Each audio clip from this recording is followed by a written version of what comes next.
All right. The moment is upon us. This is Jay Brown Yoga Talks podcast. My name is Jay Brown. How's it going? How are you feeling as the world continues to spiral downward into some dystopian technocratic future where we live separate and afraid? How does that feel? How does that feel today? Was I not supposed to say anything about that? We better start acknowledging it soon. And if that sounds crazy to you, if you think I'm sounding like a conspiracy theorist or something, just think about it for a second. Think about how many people cannot imagine being without their phone for even an hour, much less a day. Like, I've totally dropped the ball on my tech Sabbaths. I haven't been doing my tech fasts at all. Remember, I was taking one day off. I haven't even been doing it. And just think about that. Those of us who remember life before the internet and all these devices. And now people can't even imagine being separated from them for even a few minutes sometimes. It's just, the trajectory is obvious. And I'm just trying to think about what that means for the future of life on the planet and what my daughter's lives are going to look like, you know? Fighting my eldest daughter about how much time she gets to spend on the internet. To her, right now, to my 11-year-old daughter, TikTok essentially means getting to have freedom. Like, getting to be like an adult equals getting to have access to the internet to my 11-year-old right now. It's really kind of freaky. It really messes my mind up sometimes to think about it. And to really just acknowledge that all that shit we saw in the sci-fi movies is fucking happening. So what are we going to do about it? What am I going to do about it? What can I do about it? I feel like one of the only things I can really do is to find what I am now thinking of as pockets of resistance. And all that means to me is that they're time spent either alone or ideally with other people that is specifically about experiencing life in an immediate, organic way, whatever that might mean. You know, that we're making sure to experience life in that direct, sensorial, somatic way. And that we have a clear and rational consideration of life's mystery and not seek to control it all.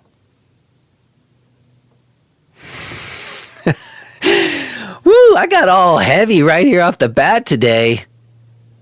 Guess that's just how I'm feeling. I am going to start to plan some in-person events. I'm going to talk about that on the other side today, if you want to tune in there.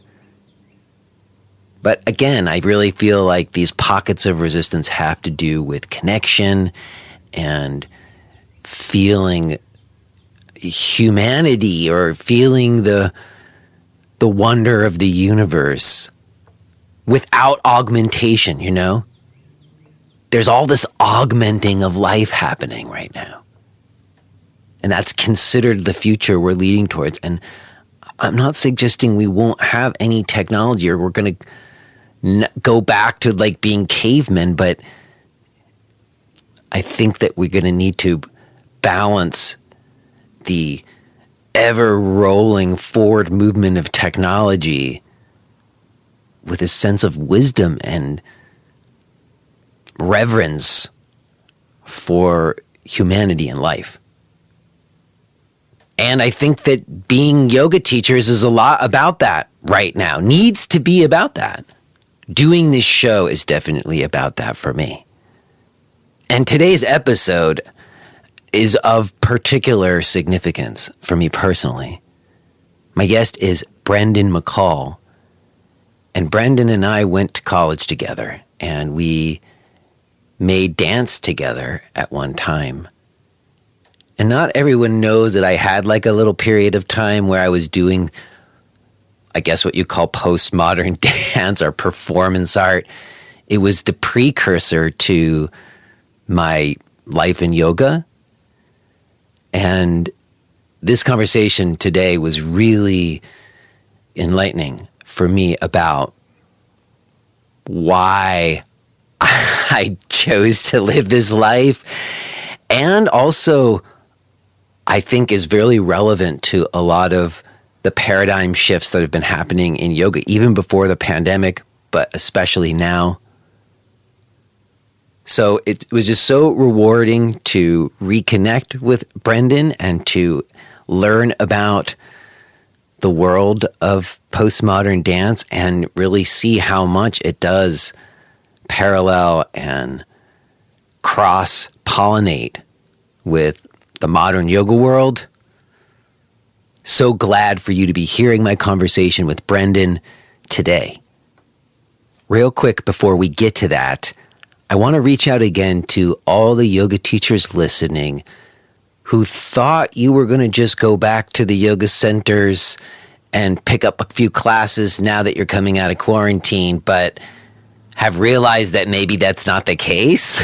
I've been talking about how the relationship between yoga centers and yoga teachers was going to need to change post-pandemic, that it was going to need to be more collaborative because some of the ways that yoga centers were relating to teachers in the past weren't going to make as much sense.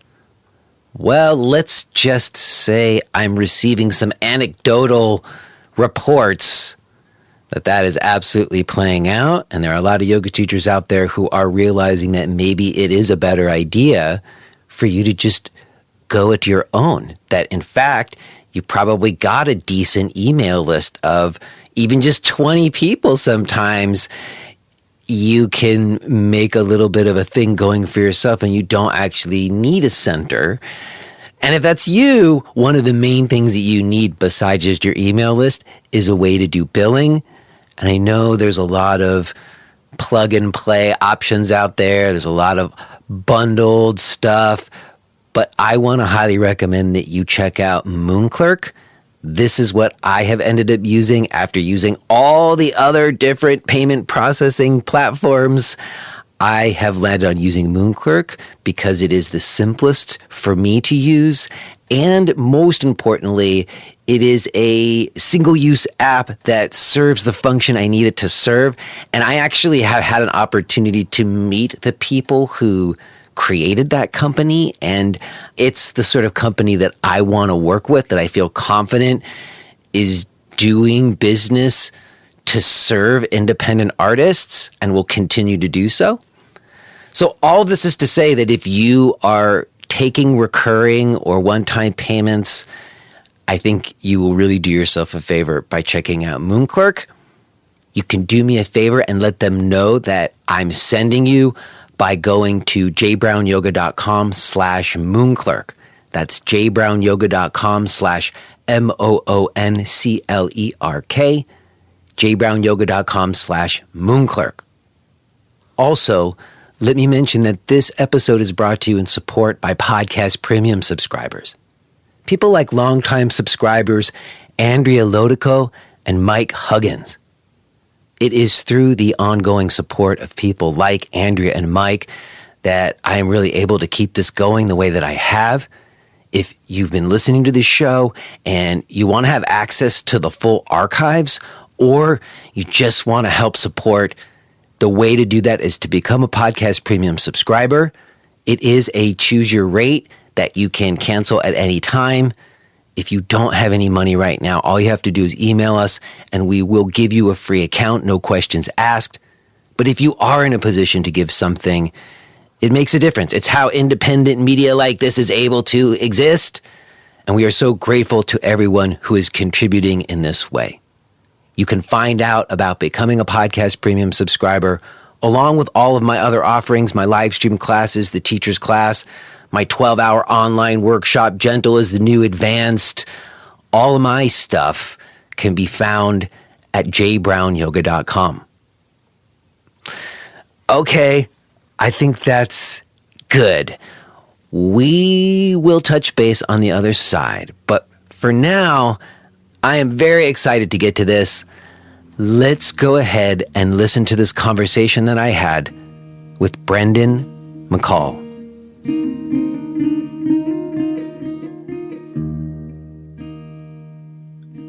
Hello?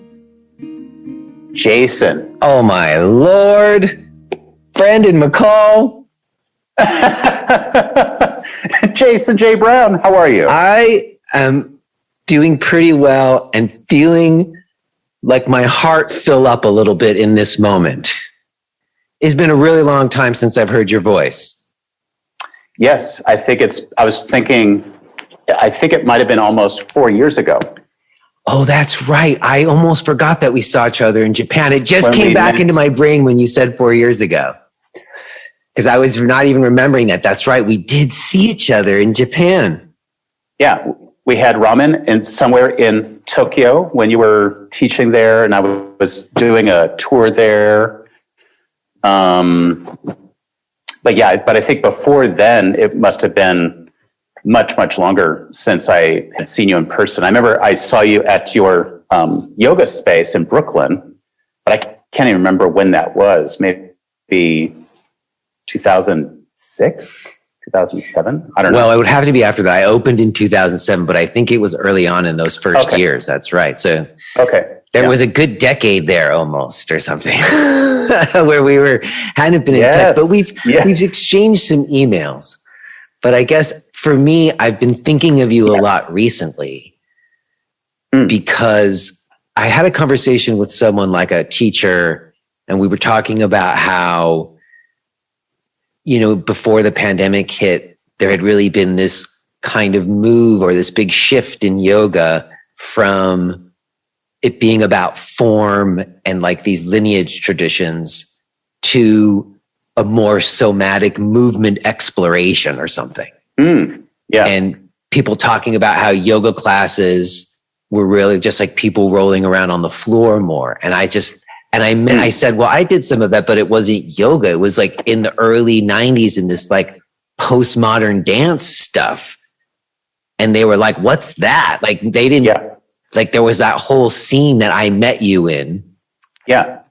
And that to me seemed like a lot of where a lot of people in the yoga world have kind of come to. It was really interesting. Yeah. And absolutely. I want to also mention to you, and just like at the beginning here as we get started, that I think you are one of maybe 3 people in my life who I ever had what I would consider to be like true collaboration with. Like I've been a solo artist most of the time. And there have been a few occasions in my life where I've met someone that I was right and I had real collaboration with. And you were one of those people. So when I said my heart filled up, it connects to that, son. We had a very special little period of time together that I'm immensely grateful for. So I'm so glad to be speaking to you. And thanks for making the time. Oh, I am too. Oh, it's a pleasure. Absolutely. It's an honor and a pleasure. And I think when we were in this kind of intense bubble of studies and collaboration over a 3-4 year period, that was really crucial to my life and my creative development as well. Absolutely. And you did carry on in the dance world of sorts.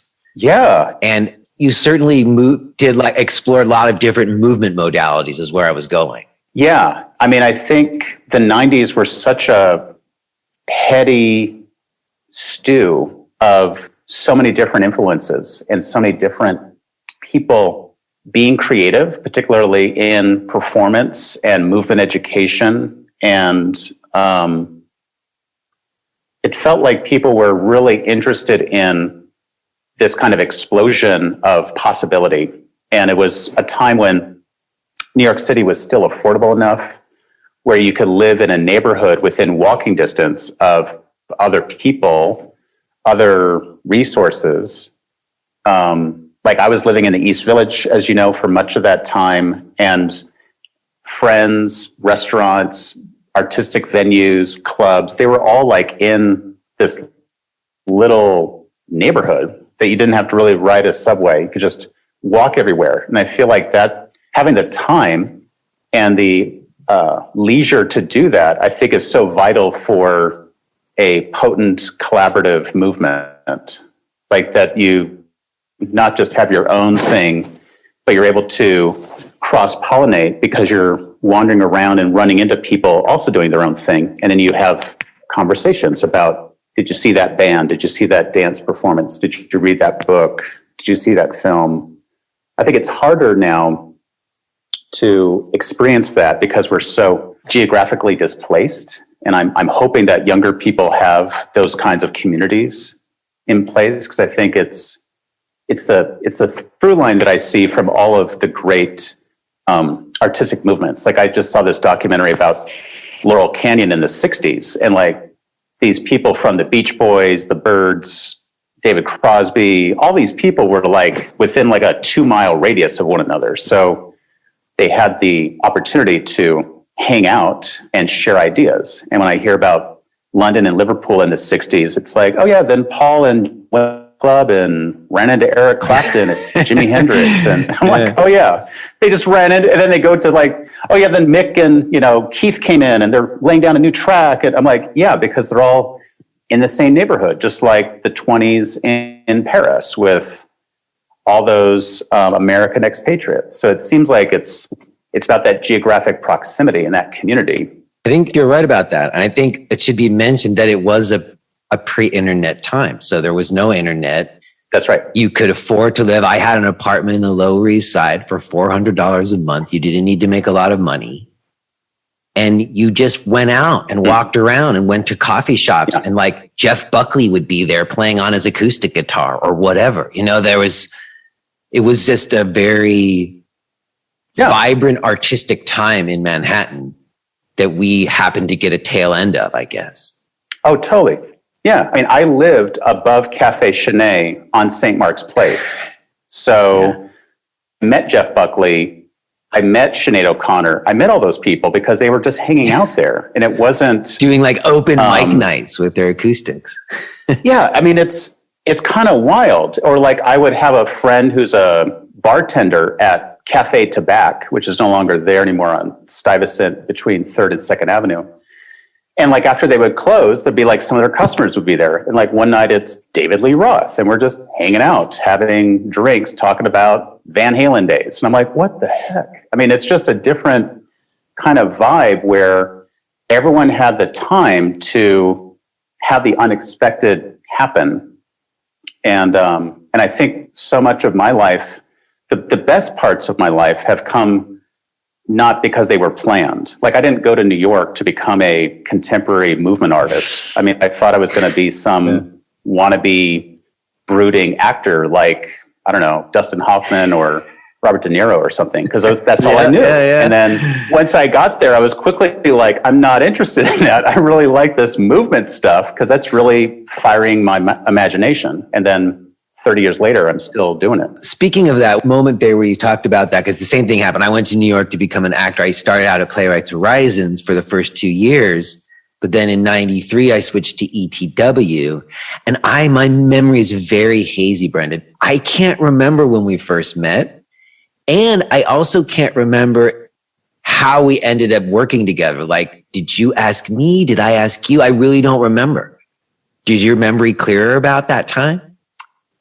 Yeah. So like yourself, I came from California. I was going to be an actor because actors are brooding and depressing, and acting is like this big chore.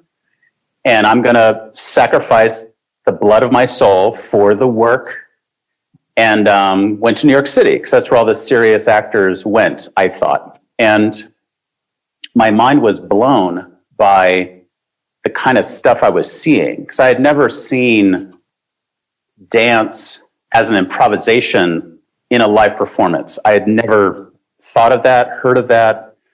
People are throwing around words like dance theater. I'm like, you mean like a musical? And they go, no, dance theater, physical theater. And I was like, whoa. So this was like a real eye-opening experience. But I was studying at the Lee Strasberg Institute at NYU for my first 2 years. And I was really locking horns between what I was seeing and getting excited about, and also to an extent working on outside of school versus my classes. So then I transferred to the experimental theater, and we were in the first ever transfer track. That's right. Because up until then, if people wanted to transfer within one acting studio to another, they would just, there might be one or two, but they would just put them into a second year class, I think. Our class, our year in the fall of 92 was kind of unusual. They had like, I think 15 or 16 students who all wanted to go to ETW. So we had our own track, and we met there, and we had, I graduated early, and I went to the New York Dance Intensive. That's right. I went to the New York Dance Intensive, founded by Nina Martin and Francis Becker, which unfortunately is no longer there. And I was dancing for Maureen Fleming in Italy. And you called me, or even, I don't know how we got in contact, but you said, Brendan, I'm moving to San Francisco with some of my friends from high school.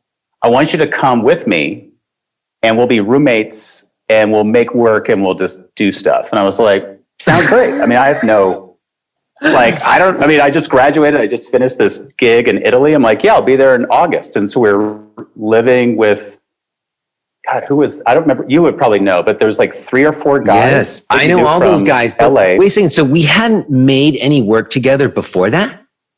Except in class, no. So when we were in San Francisco, before my mentor, Paul Langland.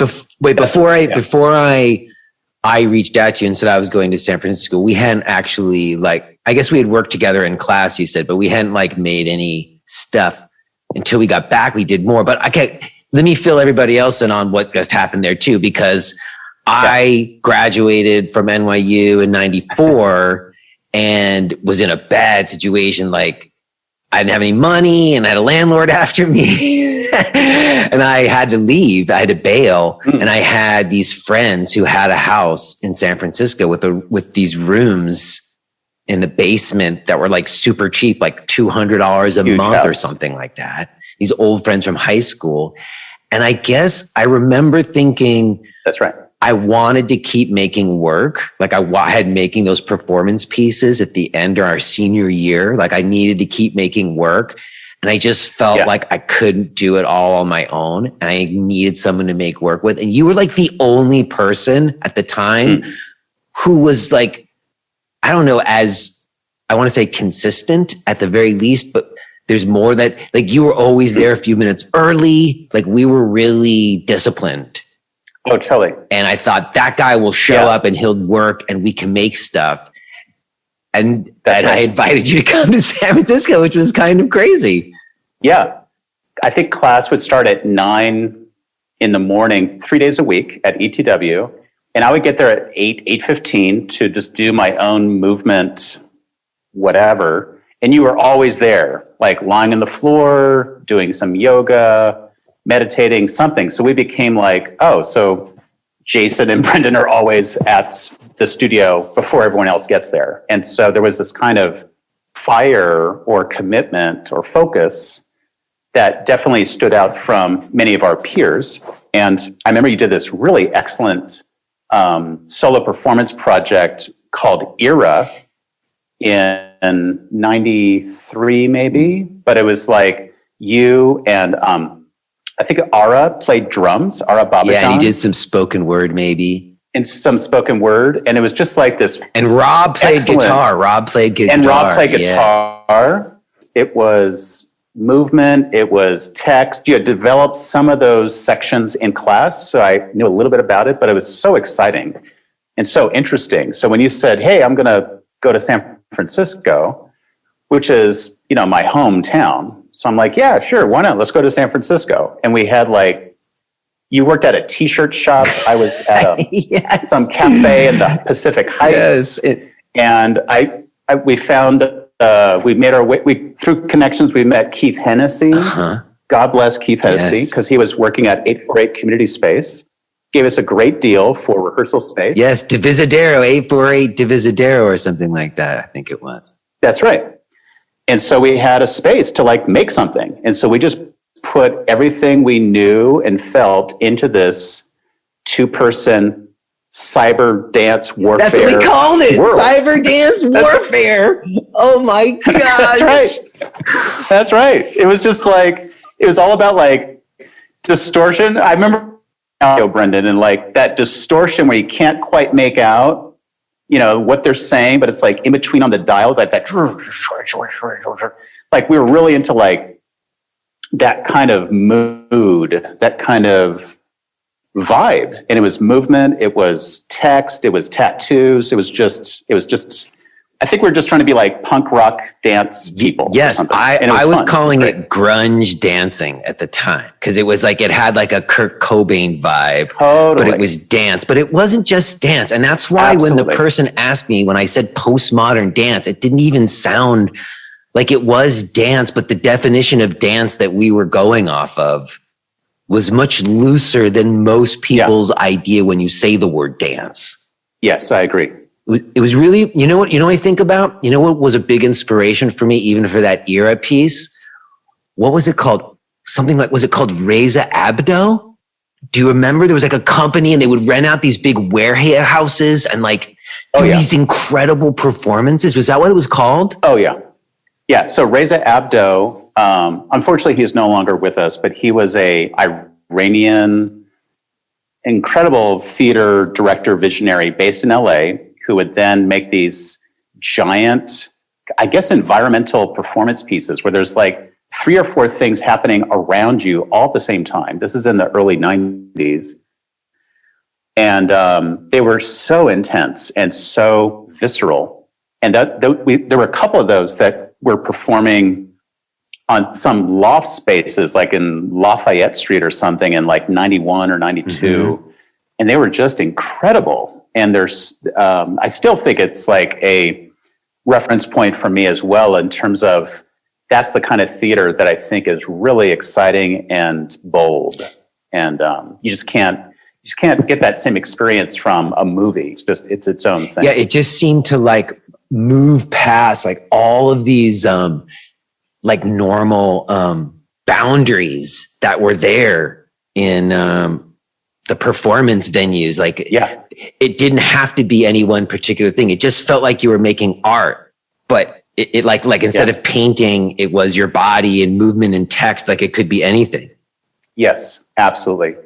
And I think that's what was really exciting for me when we were in New York at that time. Because I think from 90 until 2001, which I see as a kind of chapter in my life and in the life of New York City, it was a era where it seemed like people were less concerned with what do we call this? Like, is this dance? Is this theater? They were just making interesting things and letting other people figure out what it is. But there was a lot of freedom to just do whatever one wants to do and to really go far, far out to some boundaries, which I think was, it's part of that same tradition that we already had brewing in the 70s and 80s in New York, from whether it's Patti Smith in punk to Robert Mapplethorpe in visual art and photography, and Andre Serrano, Holly Hughes. I think all these people were there was like this incubation period happening where you have people like Elizabeth LeCompte at the Wooster Group and new artists like Reza Abdo who were showing their work in New York City that was just challenging the boundaries, challenging like, well, I don't know what this is, but it's really engaging and exciting and different and confrontational. Yeah. And and I should say that was sort of like the milieu of the time. And then we mentioned that we met each other at the Experimental Theater Wing. And I feel like we should talk about like what we studied there. Like we were doing like Grotowski work, and then it was Hamilton floor bar with Mary Overly. It was Alexander technique with Paul Langland. Yeah. developmental movement with Wendell Beavers, right? Who else am I missing? Nina was there. I did one of her, like, I don't even remember what her class was called, but I have like a VHS tape of me somewhere, like undulating myself into a trance state on the floor in her class. Totally. Yeah. Nina Martin. I mean, it was such a rich time because we would have a semester with Paul Langland doing Alan Wayne work and contact improvisation. We would have a semester with Mary Overly doing viewpoints, but at a time when she had just come back from Holland and was questioning, like, is there any viewpoints? What is space? What is any of this? So is this real? And it felt like all of our faculty did not treat us as students at ETW, but treated us as emerging young artists, which was such a gift. That's right. Let's say that again. They didn't treat us like students. They treated us like fellow artists. And I think that's true in the yoga context as well. Like there's something important about that. Yeah, I agree. Because I think any community, in my humble opinion, that is robust and vital, if it's all about becoming like the leader or the head of whatever it is, I think that's kind of a failure and a missed opportunity. Instead, I think a really robust community, including yoga, including dance, including anything, it's really about the leader elevating community to be as dynamic, unique, and badass as they can be. And I feel like that's what ETW instilled. It's like they were just saying, like, well, this is what I'm interested in, so come on aboard. And it'd be like, but wait a minute. This is contradicting what I heard in Steve Wong's class or in Jonathan Hart's class. And it's like, well, figure it out. They weren't trying to mold us into any direction. They're like, well, just, figure it out. And I feel like that was so respectful and so vital to my own development. And I think to other students' developments, because it really compels you to figure out, well, how do you want to contribute to this world? Are you going to go into acting? Are you going to be a choreographer? Are you going to be a screenwriter? Are you going to be a singer? Are you going to get into yoga? I mean, the people that graduate from ETW, they are all of these things and more. I mean, their alumni is pretty fantastic and very different. They're just a really eclectic group of creative people. And they were really just open. Like that senior year project that you were referencing might have been 94, not 93, but it was a thing where nobody did it, but if you made a proposal for like something that you wanted to make, they would just give you time and space and even a little bit of money to make it. I know. And that they did that at that school is what led to me saying to you, let's go to San Francisco and make stuff, because it felt like, well, why can't I just do that wherever I want? I make stuff wherever I go. Totally. That's right. And I think when I was at Strasberg, as a contrast, it seemed like, and I think this is true for many institutions, is that there's a lane that you're driving on. Like you're an actor, you're going to do a lot of scenes of realism, some Shakespeare, some Brecht, whatever. But ultimately, you're going to graduate, and the goal is to get a manager, get an agent, and then try to get more parts as an actor. And so you're kind of at the mercy of the profession to give you permission and resources to act. ETW is saying, no. We're not into that. We want people to have the tools to make their own stuff immediately. So you can continue to audition and seek representation and all those things. There's nothing wrong with that. But I think they're also much more engaged with finding your artistic voice and asking intelligently and within a process, what do you want to say? And are people understanding what you're trying to say? I think, ETW has changed over the years, but I think subsequent years or generations of graduates have much more savvy tools about the profession. It was still like 15, 16 years old. I mean, it was a relatively new studio at NYU. So it was just kind of freewheeling and really just rolling around on the floor. Yes. Yeah, like, the administration of the school was like rolling around on the floor too, I guess, but in a good way. In a good way. Yeah.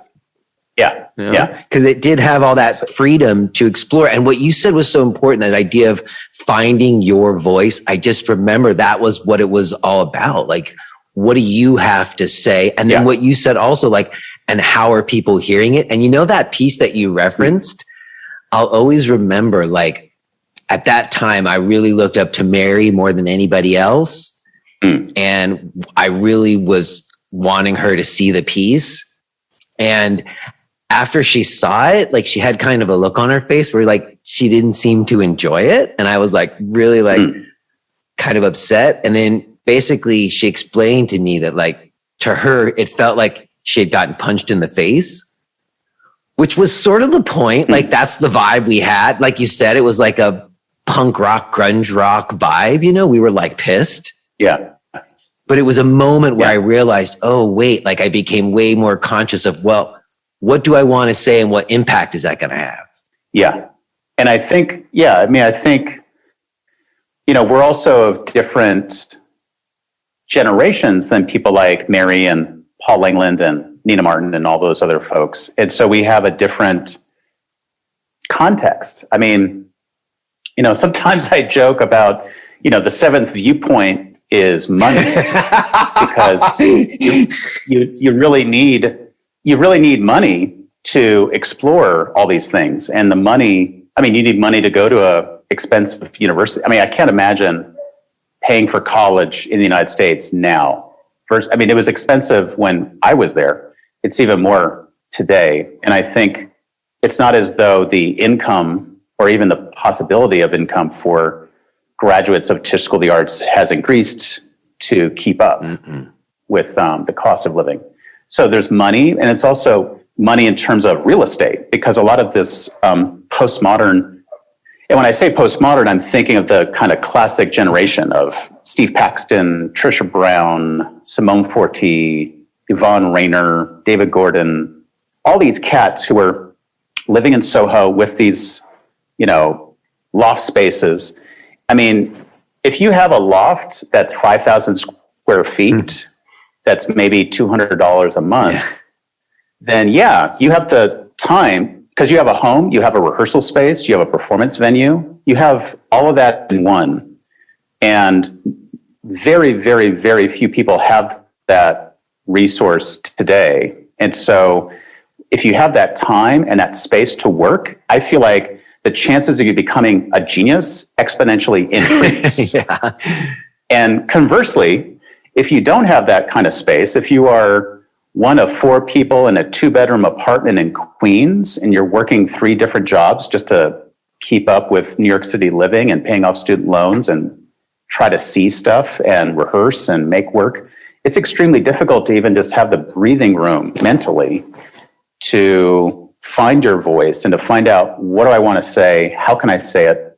Especially because the life we have now, so much of the producing and entrepreneurship is pushed onto the artist to be kind of all in one. Like, you are the choreographer, the grant writer, the manager, the marketing director, the everything. Like, you just have to do it all. And I think, you know, very few people are just in one dance company these days. They're probably in 3 or 4, and they're working full time at something else. And I think that's really changed the landscape, not necessarily for the better. Well, I guess going back to our jump to San Francisco. So we moved to that apartment in San Francisco together. And like you said, I got the job at the t-shirt shop on Haight and Ashbury, which was the only job I ever had where I was allowed to smoke weed. The owner was a total pothead, and there was just like store policies. You had to just make sure to light the incense when you went into the bathroom. That was the rule. So funny. But, and then there was that leather tongue video place that I worked at.